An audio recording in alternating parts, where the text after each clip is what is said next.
Halo, apa kabar pendengar semua? Bersama saya lagi ya di podcast di channel Goes Ngepit.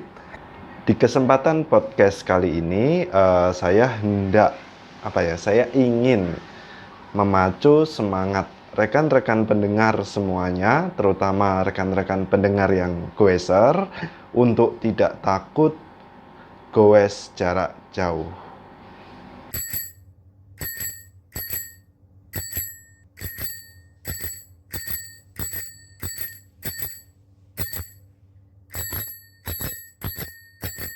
Bersepeda adalah gembira, bersepeda adalah menyenangkan, dan bersepeda adalah meditasi. Nah, tiga kalimat tadi itu adalah apa yang saya rasakan ya selama saya sepedaan, selama saya bersepeda. Nah, saat ini populasi orang-orang baik itu semakin meningkat ya populasinya. Nah, peningkatan tersebut salah satunya dipicu oleh adanya berkah pandemi dari tahun 2020 kemarin. Nah, mudah-mudahan populasi orang-orang baik yang meningkat ini menjadi tren. Semakin banyak orang baik di jalanan, maka semakin baik lingkungan hidup kita, lingkungan hidup sekitar kita. Yuk ramaikan jalanan dengan bersepeda. Yuk ambil sepeda dan goes dengan tetap mengutamakan kesehatan dan keselamatan bersepeda. Bagi saya pribadi, karena bersepeda adalah gembira, menyenangkan, dan sebagai salah satu cara saya untuk bermeditasi ya, maka saya selalu ingin goes dan goes lagi dan goes lagi. Nah, syukur banget sih sebenarnya bagi rekan-rekan pendengar yang berbike to work ya, bersepeda ke tempat kerja. Tidak hanya itu saja yang saya rasakan ya ketika bersepeda atau sepedaan. Rasa-rasanya kok pengennya itu selalu ambil rute yang jauh-jauh ya, setidaknya 50 km atau 60 km sekali bersepeda. Apakah capek? Nah, bagi saya pribadi tidak ada capek atau tidak capek ya. Karena mungkin adanya kegembiraan atau rasa gembira, rasa bahagia, sehingga hormon-hormon bahagia itu akan keluar atau akan diproduksi tubuh dan disekresikan tubuh, sehingga hormon-hormon tersebut menghalangi rasa capek, justru membuat euforia terus ketika goes. Bagaimana dengan rekan-rekan pendengar goeser yang lain? Apakah punya rasa yang seperti apa yang saya rasakan? Saya pernah mendengar salah satu goeser di salah satu komunitas goeser ya, yang pernah saya ikuti lah. Nah, sebagian dari mereka itu enggan bersepeda dengan rute yang jauh atau jarak jauh. Alasan keengganan untuk bersepeda jarak jauh sebenarnya banyak ya. Nah, beberapa di antara dari mereka takut capek. Kemudian waktu sepedaannya yang terbatas, mungkin sibuk ya, saking sibuknya. Kemudian takut kram, kemudian takut tersesat. Kemudian ada yang takut sepedanya rusak di jalan dan misalnya bannya bocor, kemudian takut dimarahin istrinya, dan masih banyak lagi ya alasan-alasan yang mendasari keengganan sebagian dari goeser untuk bersepeda atau mengambil rute yang jauh. Nah, dari alasan-alasan yang telah saya sebutkan tadi, yang paling banyak itu adalah alasan fisik ya, yaitu takut capek dan takut kram di jalan. Nah, juga ada yang bilang seperti ini, nanti kalau capek tidak bisa ngapa-ngapain pas pulang dari sepedaan. Ya wajar sih ya. Sebenarnya di zaman modern saat ini, kita hidup di zaman yang sangat-sangat modern, tubuh kita telah dimanjakan oleh mesin. Nah, apapun mobilitas kita, mobilitas manusia itu kalau bisa tidak capek. Nah, sehingga ketika kita dipacu atau kita dipicu untuk bersepeda atau sepedaan jarak jauh, kok rasa-rasanya itu sesuatu yang mengkhawatirkan dan menakutkan gitu. Ya wajar-wajar aja sih alasan atau kekhawatiran mereka, tapi percayalah bersepeda jarak jauh atau bersepeda dengan rute yang jauh itu sangat-sangat menyenangkan dan menggembirakan. Nah, ini banyak yang bertanya mengenai jarak jauh itu yang seperti apa, definisinya seperti apa. Ya mungkin tiap-tiap orang punya definisi yang berbeda-beda. Nah, kadang ada yang mendefinisikan jarak jauh itu atau rute jauh itu 20 kilometer, 30 kilometer, 40 kilometer, 50 kilometer, 80, 100, 200 atau di atas 200. Nah, kalau saya pribadi itu mendefinisikan jarak jauh itu setidaknya ya di atas 60 kilometer sekali jalan atau sekali bersepeda. Ya mungkin kalau ada yang mendefinisikan 50 kilometer, menurut saya ya itu sudah jarak jauh lah ya. Nah, mungkin bersepeda setidaknya 60 kilometer itu membutuhkan waktu tempuh sekitar 3-4 jam ya. Dengan kecepatan biasa, misalnya dengan menggunakan sepeda gunung seperti ini, sepeda gunung cross country seperti ini. Mungkin waktu yang akan ditempuh atau akan dihabiskan dengan kecepatan biasa, misalnya 17-20 km per jam, mungkin selesai sekitar kurang lebihnya 4 jam. Nah, kecuali ya dengan road bike atau sepeda balap ya, mungkin 60 kilometeran itu bisa ditempuh antara 1-1,5 jam. Tentunya dengan kecepatan di atas 25 km per jam. Bahkan mungkin bagi pesepeda road bike itu 60 km masih dianggap sebagai jarak pendek atau mungkin jarak menengah. Kemudian bagaimana ya cara memulainya untuk bisa goes jarak yang bisa dibilang tidak dekat ya atau rute yang jauh gitu. Nah, yang pertama kali adalah yang dibutuhkan adalah niat rekan-rekan untuk bersepeda jarak yang ya bisa dibilang tidak dekat. Jika tidak ada niat, maka tidak akan ada kayuhan pertama. Kemudian yang berikutnya tentunya adalah sepeda. Ya pasti harus ada sepeda untuk bersepeda ya. Nah, sepeda ini maksudnya adalah sepeda dalam kondisi yang fit atau layak untuk dikayuh. Jangan kita punya niat, kemudian sepeda yang ada di rumah itu tidak fit. Misalnya oblak atau mungkin misalnya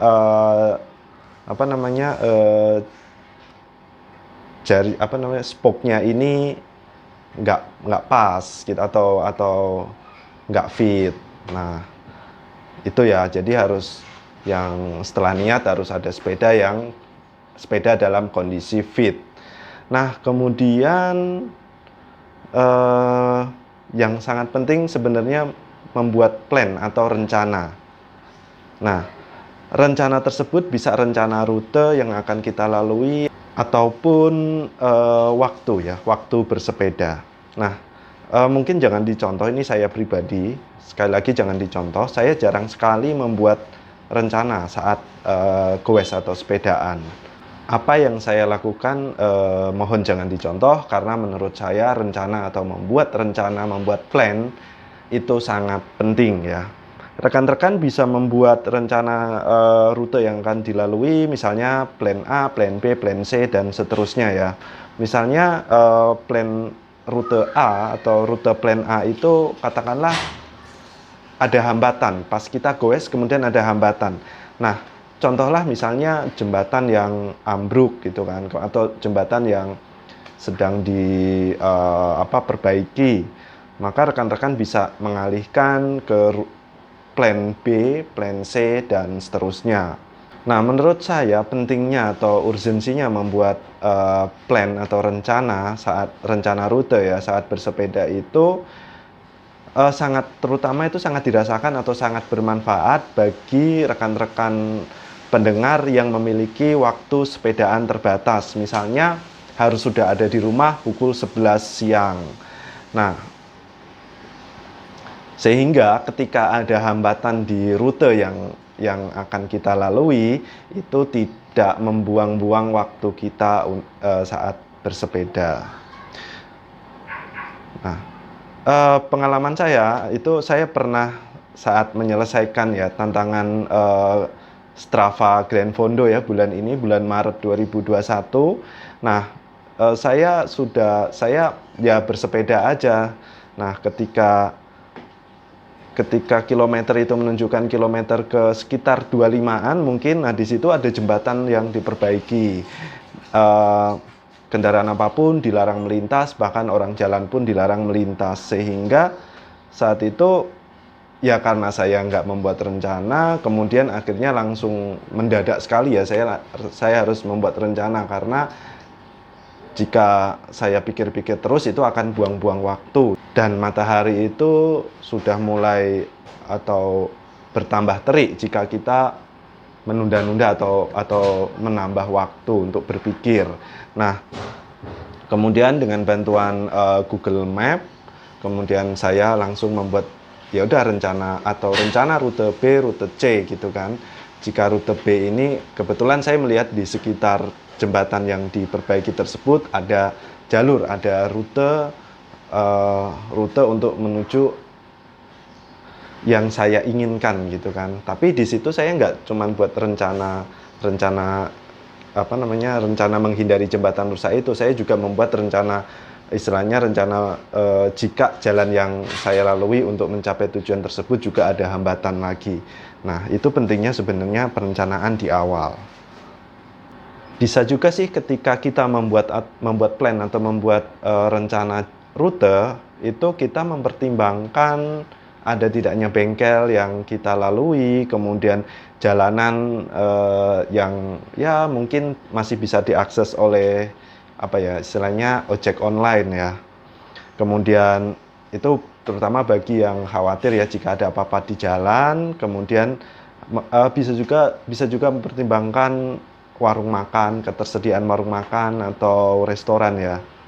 Ya sebenarnya sih kalau sepedaan di sini ya, di Indonesia ini sebenarnya nggak usah khawatir ya kelaparan, asal bawa uang sebenarnya. Atau nggak bawa uang juga bisa sih. Soalnya kan hampir di desa-desa atau di kampung-kampung ya, itu kan banyak juga warung sebenarnya.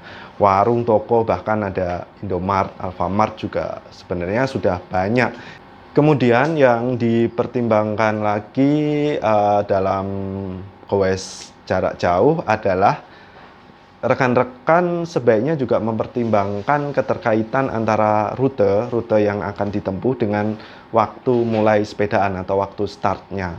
Misalnya jika kita mau menyelesaikan jarak 100 kilometeran ya misalnya, kemudian jalur yang sudah kita rencanakan kemungkinan bisa ditempuh sekitar 4 jaman atau 4 jaman lah ya, 4 jam, sekitar 4 jam.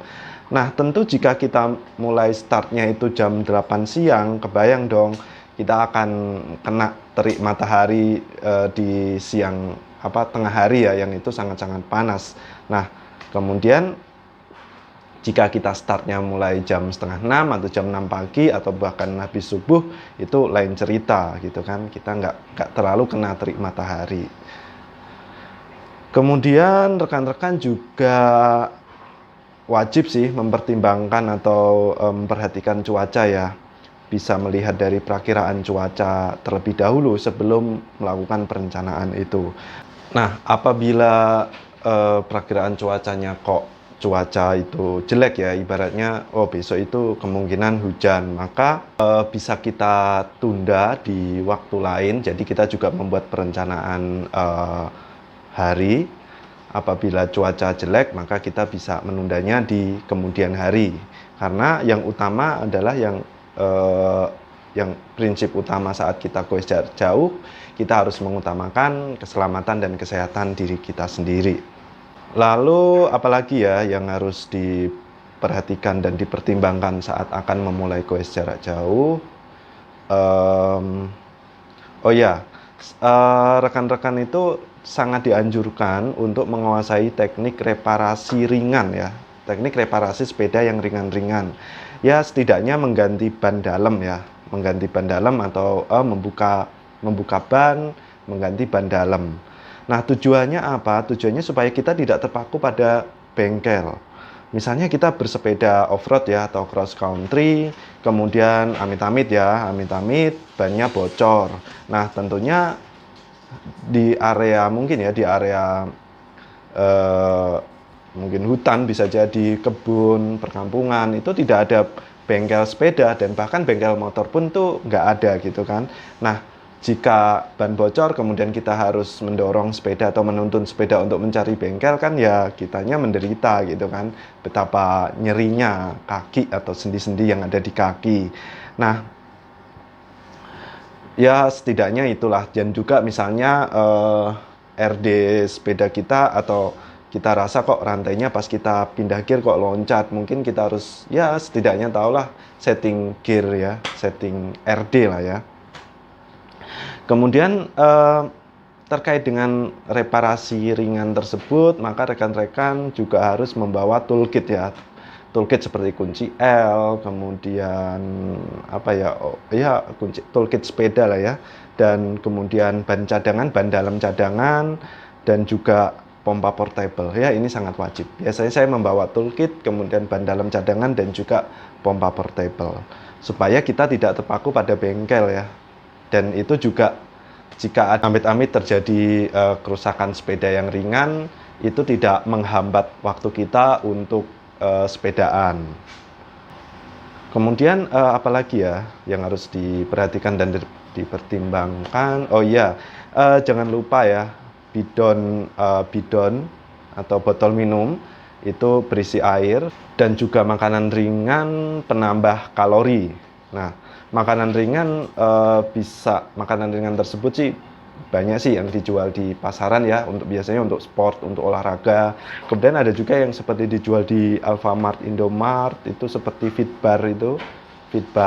Tapi apa ya, menurut saya ya makanan-makanan tersebut mungkin menurut saya ya, bagi saya itu harganya mahal ya. Harganya mahal. Maka untuk menggantikan makanan ringan penambah kalori tersebut biasanya saya gantinya adalah pisang.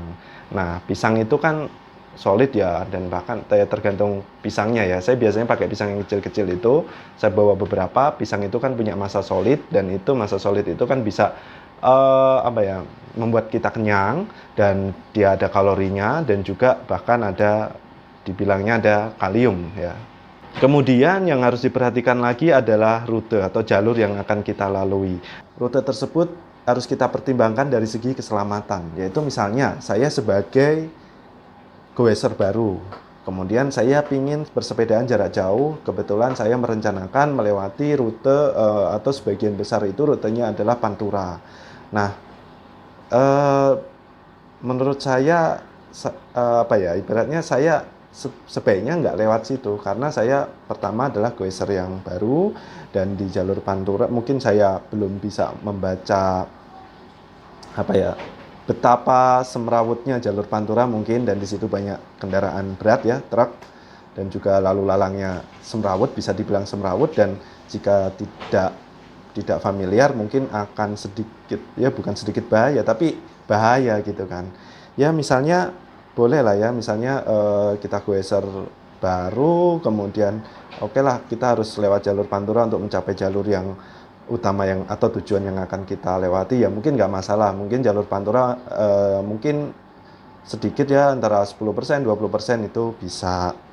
Nah, kemudian juga dipertimbangkan misalnya kita off-road atau cross country di jalur yang sepi, kemudian menurut penuturan cerita-cerita di jalur tersebut banyak begalnya mungkin. Nah, itu ya harus dihindari lah. Kemudian yang sangat penting lagi adalah, ini wajib ya, sangat penting dan sangat-sangat penting, yaitu alat pelengkap keselamatan bersepeda, yaitu helm sepeda.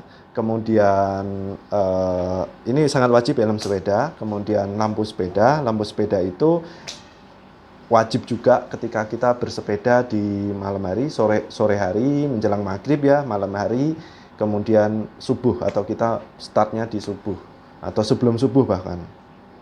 Kemudian yang sangat penting adalah alat komunikasi seperti HP ya, itu setiap rekan-rekan pendengar pasti memiliki HP tersebut. Alat komunikasi tersebut sangat penting, yaitu apabila terjadi apa-apa ya kita bisa berkomunikasi dengan orang rumah, atau ya untuk sekedar komunikasi ya untuk memberitahu kita di posisi yang mana apabila kita bersepedaan jarak jauh. Kemudian cyclocom yang ada GPS-nya itu ya bagus ya. Kalau misalnya enggak pun, karena itu mahal ya, kalau enggak pun ya cyclocom yang pengukur jarak, kemudian yang mengukur kecepatan kita, itu juga sebaiknya kita pasang di sepeda.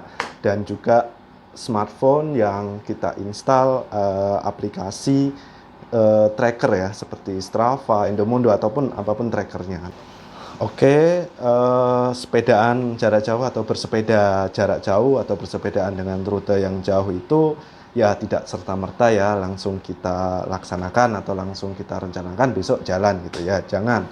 Apalagi bagi rekan-rekan pendengar goeser yang baru ya, yang baru bersepeda. Nah, sebaiknya memulainya ya dengan jarak-jarak yang pendek, dengan jarak-jarak yang kita mampu, tapi continue, rutin gitu kan. Misalnya ya 10 kilo, 15 kilo, nanti naik lagi 20 kilo, 25 kilo, 30 kilo, 40 kilo, ya nanti akan sekali bersepeda akan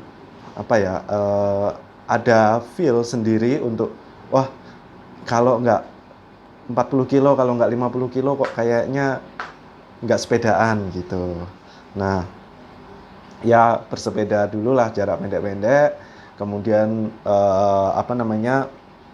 buat bonding ya, bonding dengan sepeda. Bonding itu keterikatan, ikatan kita dengan sepeda. Jadi kita paham sepeda kita enak gitu naik sepedanya enak, dan sepeda juga pasti ya mungkin energinya dari sepeda yang kita punya itu ke kita juga jadi enak, kita jadi baik, dan kita nggak gampang capek gitu kan. Nah, kemudian kan setelah dirasa mampu ketika bersepeda rute pendek-pendek itu, maka baru mencoba jarak yang jauh gitu. Syukur-syukur bisa continue di atas 60 atau 80 km sekali bersepeda. Nah, bersepeda tersebut bisa sendiri, bisa mandiri, kemudian bisa bersama teman atau komunitas. Nah, oke, podcast ini akan saya akhiri ya, dan utamanya adalah dalam bersepeda apapun itu, entah itu bersepeda jarak jauh, bersepeda jarak pendek, jarak menengah, itu utamanya adalah utamakan kesehatan diri dan keselamatan diri. Selalu pakai helm ketika bersepeda, dan juga lampu sepeda jika berkendara atau bersepeda malam. Dan sharing jalanan dengan pengguna kendaraan lain ya, dan jangan sombong di jalanan. Oke, sekian, terima kasih, salam sehat dan salam goes.